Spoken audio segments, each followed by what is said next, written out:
भूर्भुवस्वाः तत्सवितुर्वरेण्यं भर्गो देवस्य धीमहि धियो यो नः प्रचोदयात्। ओम परमात्मने नमः। आश्रम अनाश्रमं ध्यानं चित्तस्वीकृत वर्जनं विकल्पं मम वीक्षेतैरे बाह्यमास्थितः।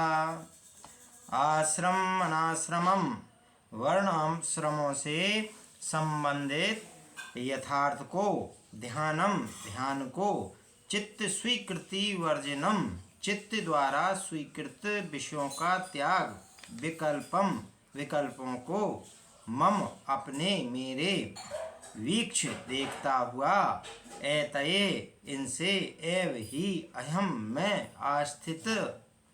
आस्थितः स्थित हूँ।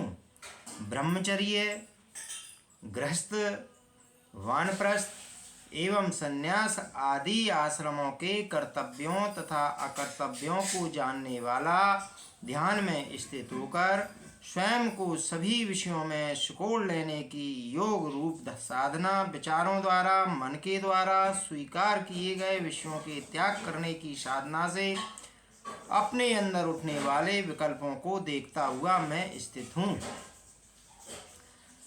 इस सूत्र में मन को संकल्प तथा विकल्पात्मक बतलाया गया है। वर्णाश्रम अनुसार कर्तव्यों का विधान शास्त्र करते हैं, क्या करना चाहिए और क्या हमें नहीं करना चाहिए। इन विधि निषेधों का प्रतिपादन विविध धार्मिक ग्रंथों में किया गया है। इन वर्णाश्रमों द्वारा प्रतिपादित कर्मों को करते हुए संशय परक विकल्प बना ही रहता है। कर्मों के संपादन में वृत्ति बहिर्मुखी होती है, तब अंतर्मुखी होने की युक्ति संत बतलाते हैं।